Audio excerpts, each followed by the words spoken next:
What's up, you guys? It's Steve here, and let's talk about Social Security increases in 2022. As we've heard of the Social Security Expansion Act, they want to increase those benefits by $200 per month. They want to extend the solvency, make modifications to the payroll tax, and also, you guys, take a look at this. Now, I mentioned this to you in my last video. Senator Joe Manchin, he's calling for Social Security and Medicare deals, stoking GOP optimism that a deal could be reached finally on Social Security increases. I'm going to get you all the details. As I mentioned, this is your stimulus update, Social Security benefits update, SSI, SSDI, all the benefits. This is huge. Now, in this article, I'm going to be covering for you what he said, and also we're going to be taking a look at one of the many proposals that's on the table to modify and reform Social Security, which is the Social Security Expansion Act. And this article right here is going to be covering for us two of the major modifications, in addition to the increases to the payments, also increasing the Social Security payroll tax. Going to get you all the details, and also calculating the cost of living adjustment, or the COLA, using CPIE, what exactly that is, and how they're saying this is going to be significantly benefiting those seniors, the disabled, those that require these fixed incomes to help them make it through. So this has been a long time coming. We had heard President Joe Biden promise this during his campaign, and now finally we're starting to see this come to fruition. So I'm going to get you all the details, and as I mentioned,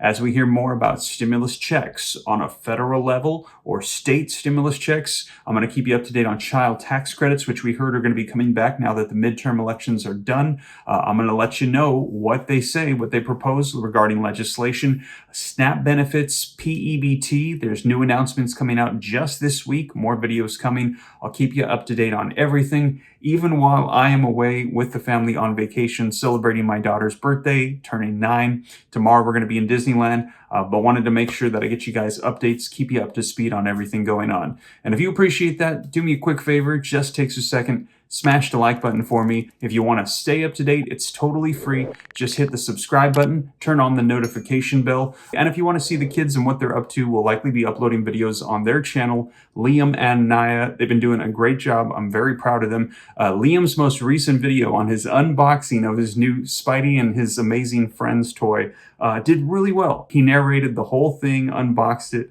They did a great job. So if you got little ones, I hope they enjoy that channel, Liam and Naya.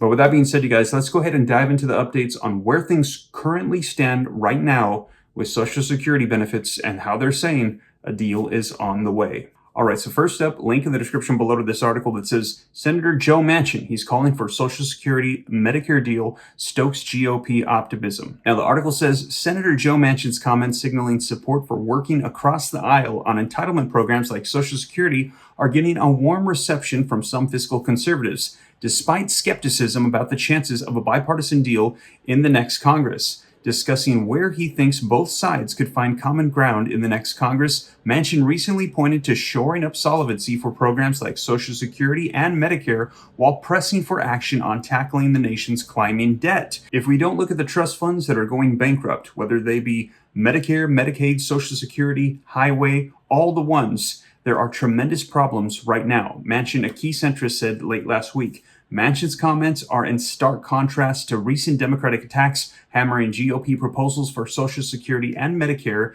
in the final campaign stretch before the election day. And it's a shift that has drawn some early positive reaction from Republicans that finally they might be able to come up to some sort of agreement on Social Security modifications. Now, let's discuss the one that is currently on the table getting the most attention, and that is the Social Security Expansion Act, introduced by Senator Bernie Sanders. Now, link in the description below to this article that says Washington wants to make 2 Social Security changes. How much would they help retirees? Well, the Social Security program provides monthly income to almost 20% of Americans, and it moved 26.3 million people out of poverty in 2021, according to the Census Bureau. However, the program is also facing several big problems, and 2 of the most pressing issues concern trust fund solvency and the buying power of the Social Security benefits. Now, Social Security ran a $56 billion deficit last year, and the Board of Trustees says that the trend could lead to the trust fund depletion by the year 2035. At that time, payroll taxes would cover just 80% of the scheduled benefits. So in other words, the money that seniors or disabled or those that collect these benefits should receive they'd only be able to receive about 80% of what they were promised. Additionally, many policy experts believe benefits have fallen behind inflation. In fact, the Senior Citizens League says that benefits have lost 40% of their buying power since January of 2000. Government officials in Washington have proposed numerous changes that address those issues. Two of the most common involve increasing Social Security payroll tax and changing the formula used to calculate the annual cost of living adjustment, or the COLA. But how much will those changes actually help? Here is what retired workers should know. Now, number one, increasing the Social Security payroll tax. And this is going to be an additional tax to help provide more funding to Social Security. Current law limits the amount of income that can be taxed by Social Security programs. The maximum taxable earning limit is $147,000 in the year 2022, meaning anything above that threshold is not subject to Social Security payroll tax. So anything over that, you're not taxed. Now, for the context, about 19% of the income exceeded the taxable limit last year. So several politicians have suggested expanding Social Security payroll tax. For instance, Representative John Larson introduced the Social Security 2100 Act last year. Among other changes, the bill would apply Social Security payroll tax to incomes above $400,000. Now, in addition to the income below the maximum taxable earnings limit. So in other words, there would be a gap. Anything below $147,000 would be taxed for Social Security. Anything above that, not taxed until you hit $400,000. Once you start making more than that, they tax you again on those earnings above $400,000. So there's a gap where there are no taxes, but once you exceed a certain amount, they're saying you make a lot of money, we're going to start taxing you again. Now, President Joe Biden has also endorsed the idea of raising taxes for high earners as well. Now, how big of an impact would this have? If earnings above $400,000 were taxed starting in 2024, the Social Security Trust Fund would remain solvent until 2048, so extending it out an additional 13 years, according to the Office of Chief Actuary. But other provisions set forth by Representative Larson's bill would actually undo some of that good. If the Social Security 2100 Act were implemented in its entirety, the Social Security Trust Fund would remain solvent until 2038.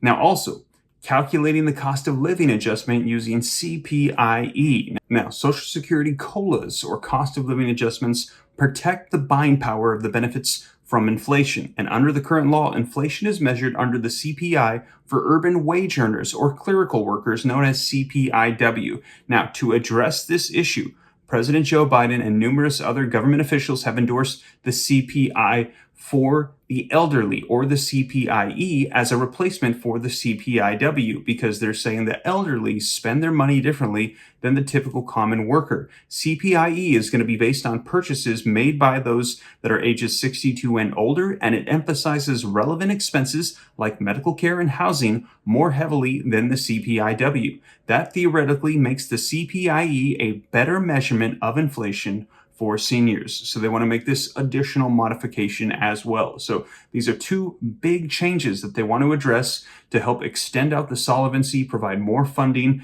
and make sure that seniors are going to be keeping up with this record high inflation and they can get those benefit increases that they need. So we're going to be seeing what's going to be unfolding with this. Again, this is a proposal. Just to clarify, this is not yet official, but they are currently working on this in Congress on a federal level to make sure that all of those collecting Social Security benefits can have some form of modifications and changes. Now, as more rolls out, I'll be sure to keep you guys up to date here on the channel. And also, like I said, if you missed those videos on federal level stimulus checks and where things currently stand, be sure to check out that last video I did on the $2,000 and how possibly this could come through. Additionally, state stimulus checks, we have well over 100 for states, cities, and counties combined. I've compiled a list at www.reliefroadmap.com. If you're interested, it's all there, websites, phone numbers, emails, all in one place. I spent literally 3 months searching every single stimulus check in the nation,